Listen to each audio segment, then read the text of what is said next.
coming from, because I've got two windows. This is all happening using WebRTC real-time communication, which was an application programmer's interface that enables what we're doing right now, and a particular domain called Jitsi, as you see in the upper left-hand corner of my window.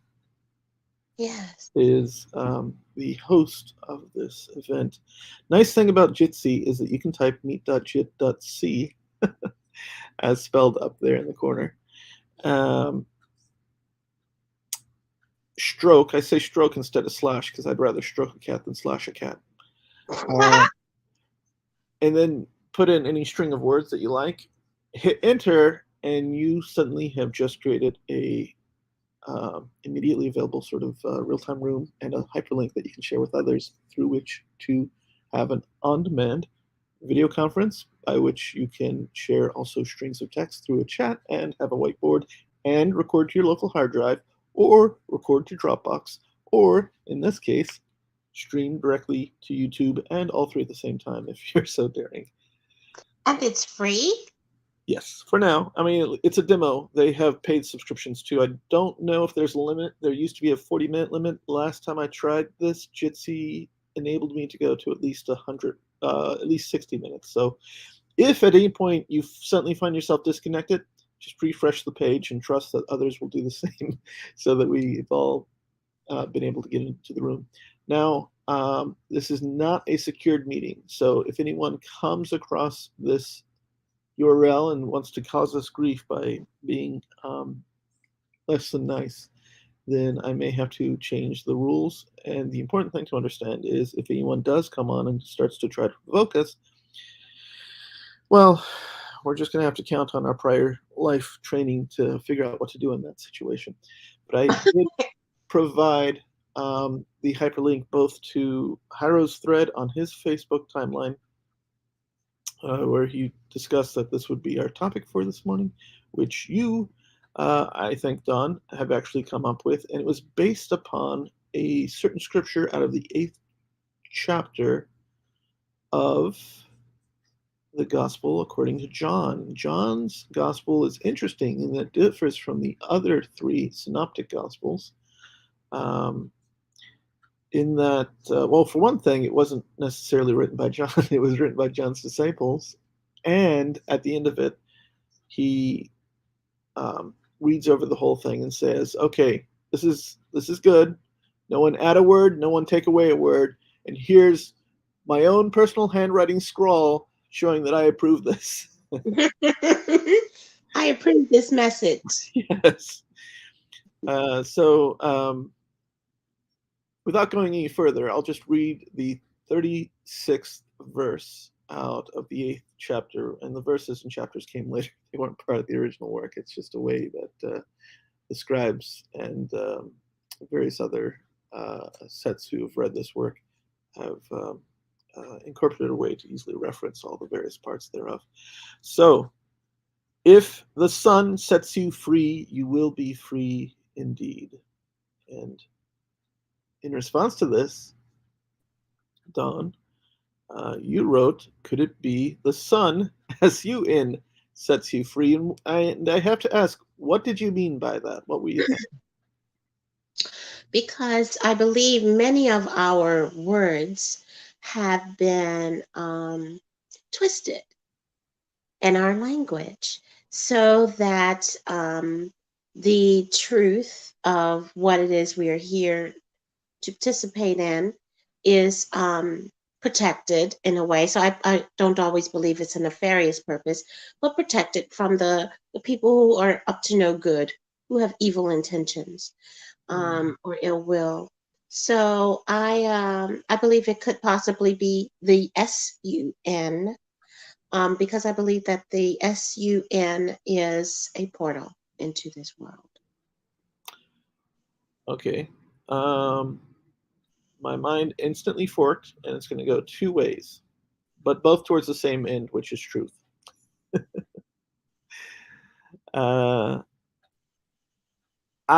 First way and first response, because I've got 2 responses for you, is have we read it in context? In context to So this what? is one verse. It's the 36th verse out of the 8th chapter, and the 8th chapter has 59 verses. Mhm. So So you're wondering if I've looked at the rest of the verses. No, I didn't at this time. However, I grew up in, religion in this, in Christianity. So I studied the Bible thoroughly.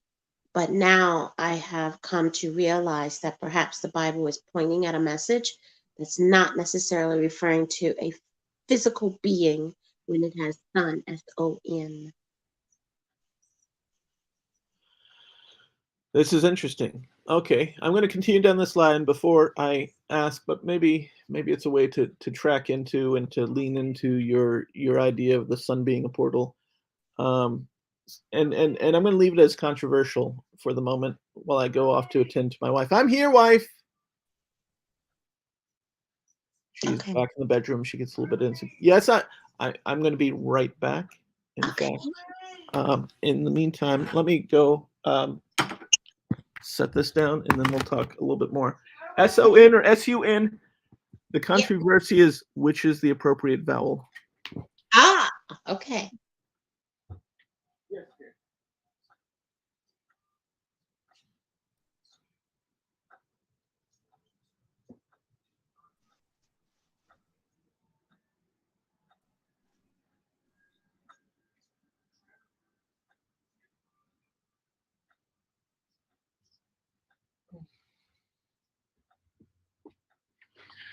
Okay.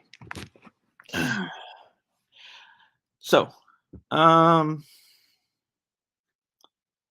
you familiar with the Hebrew language and how words are spelled in Hebrew? Yeah, I don't recall it, but I studied it. Okay, that's well, you've Mhm. probably done more than I have then. So then you know that vowels aren't utilized, Yes. strings of consonants, and do you know why that is? I don't remember. Vowels are controversial, Mm, and also it's a good way to distinguish between the insiders and the outsiders because if you're reading the work and you could walk into a synagogue and start um, speaking the words of God as though you are a Jew. However, if you don't know how to properly vowel, if you haven't heard it and you haven't, if it hasn't been transmitted, like from father to son, for instance, if you don't have that stored in your mind, hmm then you're not a native speaker and there's no way to derive the proper way of saying the thing. hmm So I mean, it'd be like a northerner trying to put on a southerner's accent. You can Yes, spot it right away. exactly. Like I would be totally picked out. They would see it. Yes. Um, Arabic took the other approach. So Hebrew has 22 letters, I think, and Arabic has a base of 28 letters, but then there are also short vowels and additional endings, and also they're written in different ways depending upon whether or not they're connected. And I'm pretty convinced, I've been thinking this for a while now, that where English got cursive was through studying Arabic. Mm. And do you see, just on that quick other note, did you, in your world, are you seeing that cursive writing has become obsolete? No, my 9-year-old has been writing in cursive since he was 2 or 3. So my children, as they finished school, high school, um, cursive became obsolete. They were not allowed to write in cursive anymore. Yeah, that way they won't be able to read the Constitution and know what it says. I heard that, but my kid can still read that. Once everything's digitized, it all becomes an editable form. And from one generation to the next, you can disappear or replace, which is the more diabolical way. Yeah, what do you mean, First Amendment? This is what it says. It's always said this. Mhm. Yes, but that's exactly what I believe has happened to the widely distributed Bible. But I don't believe that the essence, the intention has been lost. It's just more difficult for us to unify and discuss it, because it's now been, the words always get in our way, because words mean something different to each of us. And Right. we have to You have to be operating on the same or utilizing the same definitions for the conversation to truly connect. Otherwise, you're talking past each other. and that will take forever. That's a lengthy, long type of a way But to go.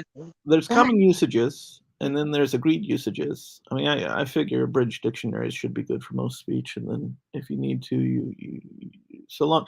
You've played the game Scrabble before.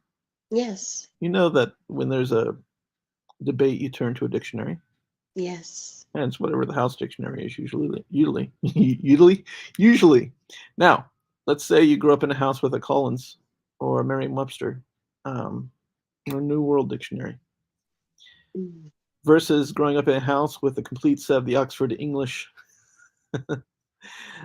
dictionary, which a full unabridged set takes 2 shelves on a bookcase. Mm. That's the household I want to play Scrabble in. That's a lot. Let Yes, me tell you, I've been good at Scrabble, but that's a lot.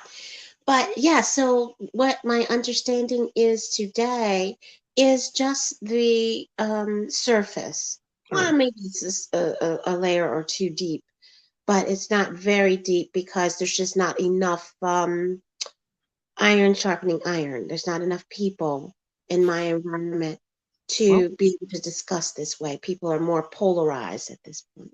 okay, so then I'm going to switch forks. I said I was forking. The other prong I'm going to explore is the idea of sun as object or door or gateway. Hmm. You've done something that my own mother I've recognized has done with her in her speech, in that she refers to Jesus as a thing.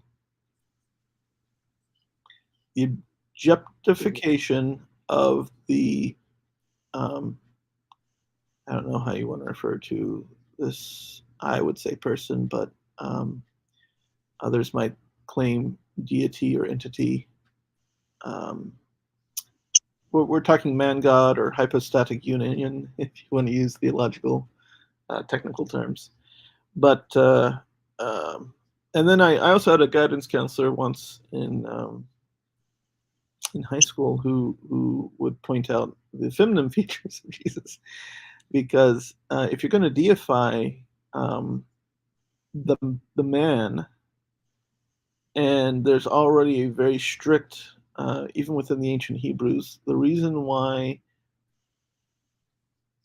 there was a prohibition against setting up Asherah poles, for instance, was because Asherah poles always came in two forms, male and female, and that was anathema to um, to God, because what you're doing is setting up a graven image, and not only that, but you're also establishing a gender. You're genderizing someone who we don't know can be genderized, if that makes any sense. I mean, if each one of us is made in the image of God, that means all of us are in the image of God, which means there is no definite gender to this um, to this creator. And as soon as we start creating idols, I mean, first of all, we're breaking one of the first three commandments, uh, but we're also limiting ourselves. We are, if not physically carving an image, we're at least mentally creating one. And all idols are but straw men to be burned upon a fire, because they end up limiting our view of God and our as soon as we start operating with limited view of God, then we start operating with limited view of the universe. Our understanding becomes darkened. Our capacity to worship and to know is lost. I agree. I think that's exactly what's been happening with what I call the corruption of this information. And for my current understanding, um, Jesus, or whatever name people want to use for him, I've heard many names. Jesus, Um, Yeshua, yeah, right. mhm.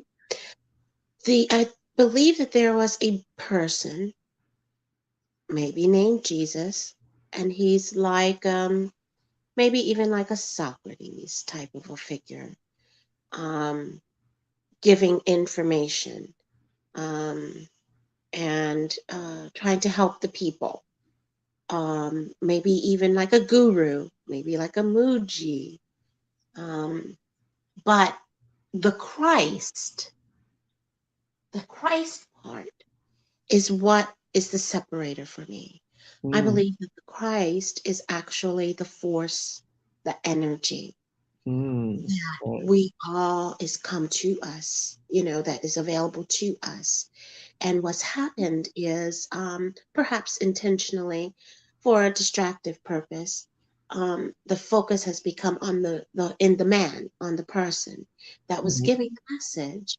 But the interesting thing that I find is that people are worshiping this person, this human, even though it says it's the Son, Son, of God. We are all sons and daughters of God. are we? So why? I do believe so, yes. All right. We are made by this creator. Well, Yes. um, Jesus in that same eighth chapter of the Gospel according to John, Gospel meaning good news for anyone not familiar with the term. So the good news according to John, chapter 8, which again, the chapters and the verses were later inventions. Uh, if you look at verse 44, something very surprising is said by this Jesus character. Okay. Shall I share screen? Yeah, or you can read it. All right. Well, yeah, it's better heard. Let me go to King James Bible, just because it's a very clear presentation of the work. 8 and verse 44. By the way, just to give you context, this is most of chapter 8 occurs when Jesus went unto the Mount of Olives. Okay. All right. So far, we've covered verse 36. If the Son therefore shall make you free, ye shall be free indeed. Okay, so that gets us acquainted with the Elizabethan English, because this was published in 1611. Verse 44 says, now you said that you believe that we're all sons and daughters of God. Here Jesus is responding, and this is not even the complete quote, because 43 says, well, no, we're going to leave that out. We're going to stay as focused and as light as possible. But verse 44 goes, and I'm gonna read this, and someone's going to say, "You're anti-Semitic." Who's going to say I don't know, but someone will. that? But I'm going to remind you, this is a Jew speaking with his fellow Jewish cousins, and he says to the people who he's currently engaged in conversation with, he says, "Ye are of your father the devil, and the lusts of your father ye will do. He was a murderer from the beginning, and abode not in the truth, because there is no truth in him. When he speaketh a lie, he speaketh of his own, for he is a liar and the father of it." Okay.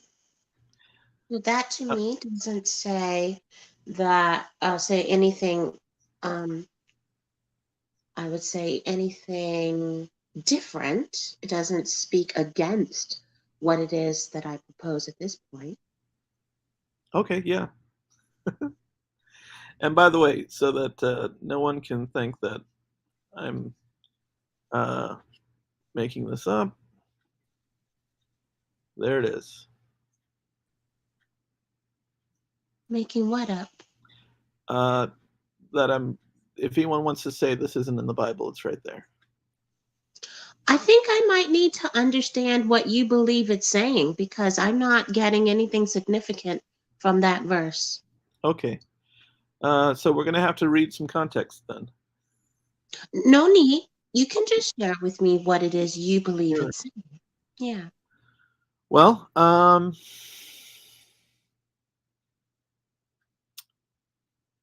on your phone screen, I don't know if your screen is on or off. I've shared the tab that holds the um, Yes. right, the actual, and we started earlier with, Hmm. if I can get it coming, we started with 36. Okay. All right. And why did I bring this up?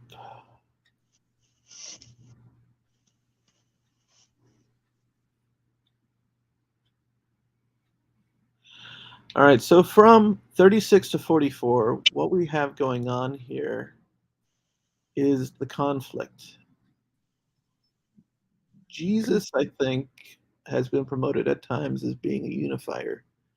But when you read his own words within the Gospels, you find that he's actually a divider.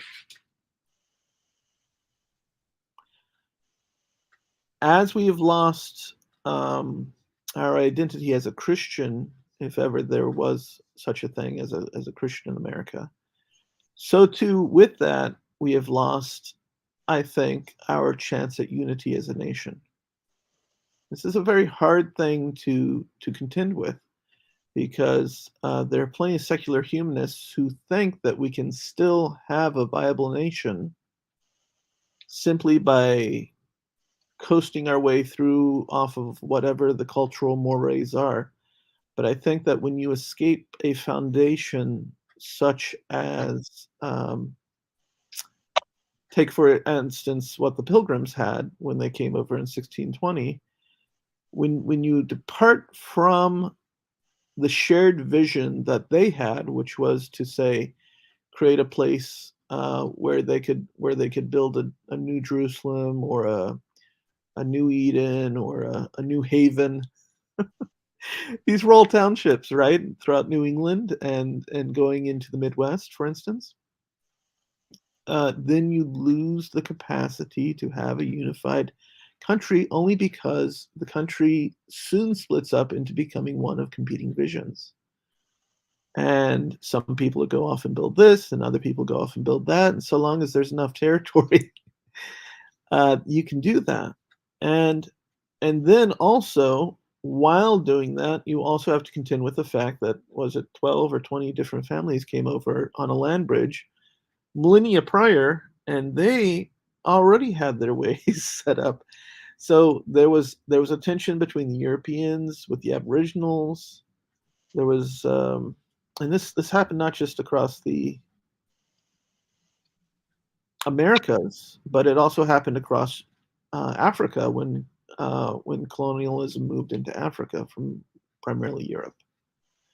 So you have the well established, the built up systems of the world, the commonly shared beliefs, the definitions of the words, their common understandings accepted, which provides for a certain amount of stability, being being competed against with a oftentimes a whole other language even. Yeah. So, yes. Well, I understand that many believe that, without the glue of a construct like Christianity, a religion, and those who fervently believe in that will see things as if they are correct and that without this, our society cannot survive. But at the same time, across the world, there are many other groups similar to this, Christianity, with their own belief systems that believe exactly the same way. This tells me that this is not the way. It's a construct that humans attach to. I Okay. don't believe it's wrong because I used to be in religion. It gave me a lot of information that I seem to be discerning differently today. And it feels, because that's the only way I can describe it, is energetically, it feels correct. It feels more clear than it did before. Before, it was very I felt I was very much in, just doing what was told. There was no understanding, there was no understanding of it. So, but stepping back from it and looking at these constructs that existed around the world, I could see that there was a purpose that had been lost, or I would say hijacked by those who wants to capitalize on it. Hmm. And so that's what I think has happened to religions, belief systems. I see that there's a purpose for it, but once you cling to it and only it creates a veil of sorts, so that, or a prison, so Hmm. that you cannot receive anything else. It's almost like you're stuck there for a while. But I I've don't believe changed. that's where we're supposed to be stuck at. I believe that we're supposed to receive this information and digest it and try to understand what it means, not to create a religion out of it, not to isolate other people from it, but to live by it and to figure out this seems to be, to me, this earth seems to be almost like a word problem. There's something we are to understand about ourselves.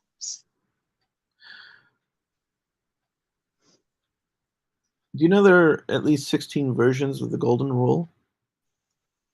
Probably, yeah.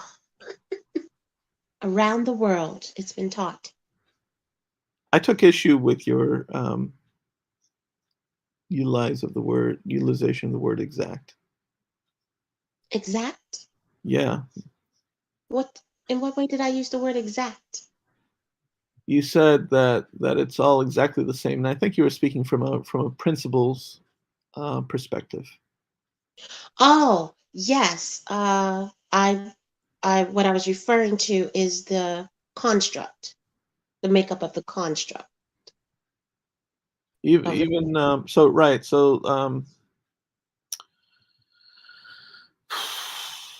teachers have been creating constructs since time immemorial, and maybe they're good for a season, and most of them retire.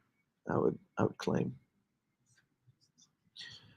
um, or maybe people get tired of them and just throw them away. Okay, Mhm. Yes. especially as soon as they figured out that it's not serving anyone, oftentimes can cause quite a bit of harm. So when I think of, for instance, the Golden Rule, um, and uh, at the bottom here, for lack of a better source, this page that I'm currently sharing to screen says all versions and forms of the proverbial Golden Rule have one aspect in common: they all demand that people treat others in a manner in which they themselves would like to be treated. Yes. Even with that version, I would say, which they themselves, which they are they talking about? Are they talking about themselves, or are they talking about how they imagine the other to be? You get the subtle difference? Yes. Hmm. So when I think of all the different ways in which to express the Golden Rule and how it's come up in various cultures and societies throughout the ages, I think these are facets, different ways that made probably the most essential sense in that society. And yes, they all more or less share uh, at least that aspect. Perhaps the way I would like to be treated, or the way I imagine the other would like to be treated, which is, yes, go ahead. No, no, no. Well, I was going to say real quick. I heard. I don't know if you've heard of this fellow. There's so many people out here. Jeff Doherty, and with reference to the Golden Rule, he says that it was corrupted. And his way of saying it is that because when you think about the effect of what happens when you treat people like you want to be treated, it's not right. You end up with a conflict Right, because they don't want to be treated like you like. They want to be treated like they like. And right, so he proposed that actually this was a corruption. It was supposed to be treat others as they want to be treated. yes, And that causes less conflict. And I think I heard that maybe 4 or 5 years ago now, and I've been meditating on that all this time. I've had no one to talk to about it, but I mean, it's possible. Well, then we're relying upon our model of the other. And then there's the more thorny ethical issue, which is, okay, you treat someone as they, or as you imagine that they might like to be treated. And you could probably have a success rate of 80, 85, 90, 95% success in Mm, being able to accomplish or achieve that. mm, However,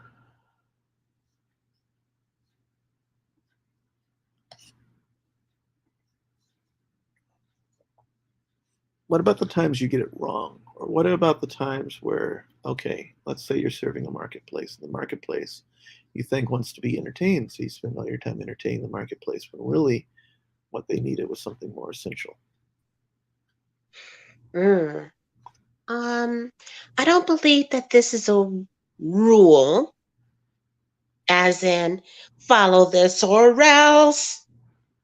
I believe it's a guide, but the rule part is where we get, I believe, confused or trapped, because then it becomes something to live by. And then you start noticing, oh, you're not doing it. So you're not right. You have to follow this. I Right. think where humans get tripped up or trapped up, and some of those with nefarious intentions know this, and Yeah.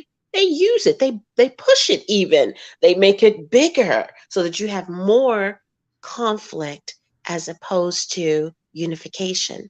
So what happens with inside me, for whatever reason I was designed this way, is I see the imbalance occurring, that it cannot be this is what was meant, because it can only lead to conflict and dissension. So we can gain an understanding by figuring out, like what we're doing, talking about it and seeing how does this piece fit best. But if we do that, for those who are attached to the rules, the it says this and this is what it means, are is it making it difficult for them? I think it might, because they're attached to the meaning that they prescribe to it. Right. Yeah. Let's talk for a moment about the rule enforcers and what. How is it? I can't What believe is you it? said that word. Rule enforcers? Yeah, because that's me. I used to be a good rule follower and enforcer. Well, it is part of the normal progression of the evolution of not only societies but of mankind or womankind or humankind, however you want to phrase this. Mhm. Um, First of all, why do we have rule enforcers? Mm.